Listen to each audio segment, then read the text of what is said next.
Yo, what's going on, guys? And today we're doing the offseason recap for the Chicago Bulls. So let me hear your thoughts down below in the comment section and what you guys think of this year's offseason and what came of it. So let me hear those opinions down below and let's get to it and recap what the heck went on this year for Chicago, which I don't know why I said it like that. Either way, next week we'll do the season preview prediction. So let's get it.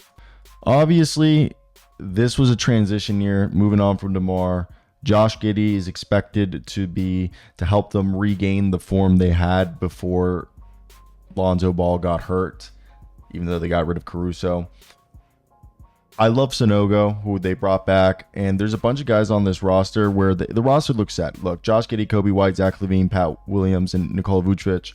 Great starting lineup. I think bringing Jalen Smith, Stick Smith in, who, if you look at his numbers, the guy's a microwave. All right, perfect. He either is going to be a guy who, if you do move Pat Williams down the road, or if you do move Zach LaVine and you put Pat Williams at small forward, you could start Smith, or Smith could maybe even be a guy who could play six-man for you. We're still trying to figure out what Dalen Terry's supposed to be. I like Ayo DeSumo. We're hoping Lonzo Ball comes back. I love hometown kid DJ Stewart being on a two-way. I interviewed him. You guys should check that out. We're trying to figure out what they're trying to do with Javon Carter still. Chris Duarte's probably an afterthought. Torrey Craig, he's a good veteran. Matas Buzelis, I think he's going to have some growing pains as a rookie, but he'll be decent. And right there, they have one roster spot open and one two-way, which the one two-way is between Bitem, Domask, and EJ Liddell. I believe in probably Kenneth Lofton. And I also think EJ Liddell and Kenneth Lofton and Taylor, they're also fighting for the last roster spot, what they're trying to figure out there. But when you just look at this team, what was the mission this offseason? Well, they 3-year, $27 million from their mid-level exception went to Jalen Smith. They re-signed Pat Williams to 5-year, $90 million. Got Josh Giddey, who I think they're going to untap. People forget how good Josh Giddey is, and he was playing out of position in Oklahoma City, and that fits the timeline for the Bulls to upgrade their roster. And Buzelis ranked among the top players in points scored in the Summer League, and he's going to play significant minutes this season, but he'll go through some growing pains. So I expect him to come off the bench maybe by the end of the year to start. They also have a $17.6 million trade exception that they got in the deal. And yeah, they gave up Caruso and DeRozan, but they got back Giddey, two future second-round picks, Chris Duarte, and a $17.6 million trade exception. They're going to play Zach LaVine. They're trying to fix that, and they owe him $138 million over the next 3 seasons. But because there's a 15% trade bonus kicker there, if they trade him before the start of the season, they would owe him $12.4 million, and the acquiring team would inherit $6.2 million extra salary charge. So don't expect them to be trading him anytime soon. I think they're just going to try to mend that relationship and see what happens. But after 3 years of not really making any trades or roster shakeups, they did it this year, trading their best offensive player and their best defensive player, and focusing on the youth movement around Giddey, Buzelis, Kobe White, Pat Williams. And I think Zach LaVine will either finish the season and they'll figure out next year or at the deadline, but that's what I think right now.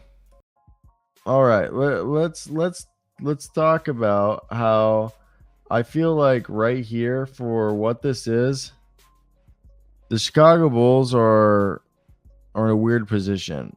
They could go either way. I think they've made moves where if they want to rebuild, they have Kobe White, Josh Giddey. Would you trade Kobe White? I think you keep, because it'd be a quick rebuild. All you'd have to do is find the franchise guy. Or if DeMar DeRozan's gone and you're trying to move Zach LaVine and you're trying to move Vooch, I like the idea of having Stick Smith, because Stick Smith, he's either a really good backup or he's a good bridge player if you need to rebuild. And you have Dalen Terry, you have guys like Kobe White, Giddey, Pat Williams, Ayo DeSumo, Dalen Terry, Julian Phillips, Bit Team, and then you have people you can trade in Javon Carter, Nikola Vucevic, Torrey Craig, Lonzo Ball, and Zach LaVine. It might be hard to trade some of those guys, but you can go in either direction. You can be a play-in, maybe a 6 seed, or you can figure it out. And Chicago's already traded Alex Caruso. DeMar DeRozan seems to be leaving via free agency unless it's a signing trade. As I've said before, it seems like the Lakers, they can't do a sign and trade. The Clippers, they're not doing it anymore because they spent the money that they would have given DeMar DeRozan in a sign and trade. And then with that being said, if those two are gone, there's the Miami Heat. And even if it's the Heat, it'd be the only, I mean, unless they're trying to dish Tyler Hero, I just don't really see a deal being out there for DeMar DeRozan. So I think they're just losing him uncompensated. So what do you do next? And we know they're just trying to dish Lonzo Ball. Do they call up a team like the Nets and they say, take Lonzo Ball and Vooch, and we'll just take Ben Simmons and we're going to buy out Ben Simmons or just cut him and he can go wherever for $43 million? I think they need to lean into the youth movement and the roster, because if you trade everyone correctly, you can go into next season with Josh Giddey, Kobe White, Ayo Dosunmu, and Dalen Terry as your four guards. Then you have Buzelis and Pat Williams as your two forwards. You would probably have to go out and get some backups. And then you have Jalen Smith and Julian Phillips as your two centers, you would say. And then you trade Javon Carter, Lonzo Ball, and Zach LaVine and Vooch and Torrey Craig. You have like Andrew Funk and on your out, but like we don't know how impactful they'll actually be. What would you guys do and why? I definitely think it's interesting.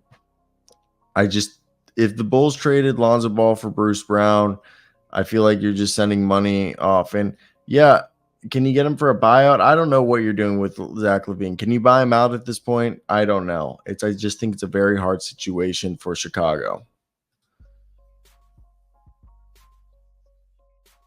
Alrighty. Let's talk about DeMar DeRozan, and we've mentioned it in the beginning of the video. We'll continue to talk about it now.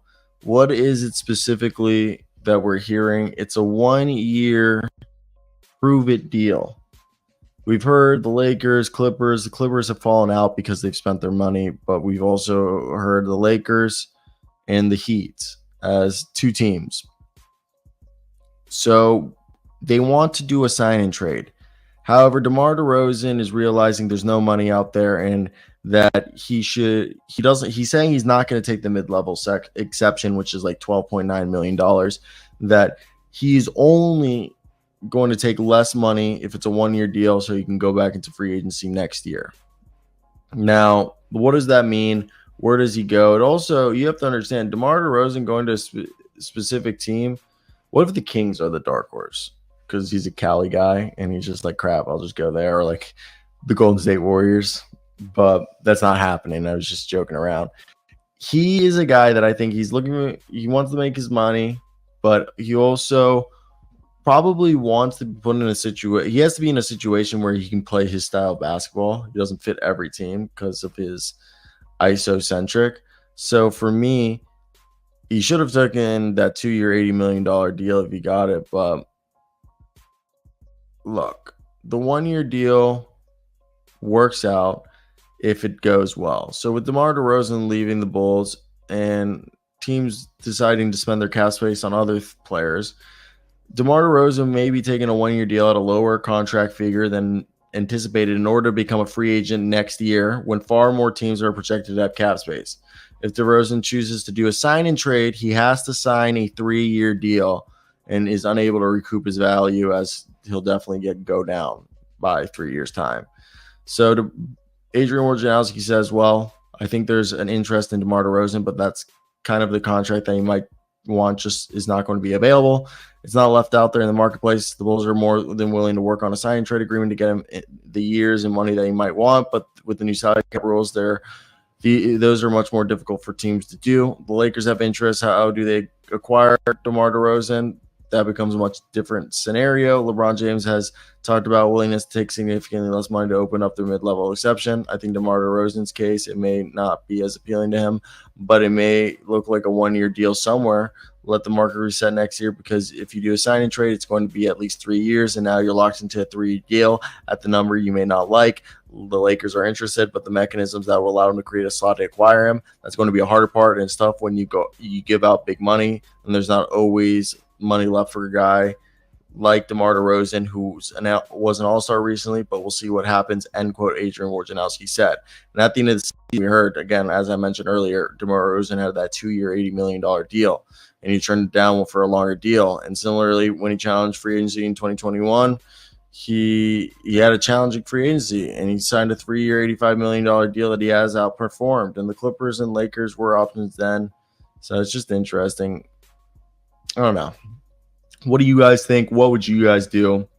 I'm very curious to hear your opinions on this whole situation.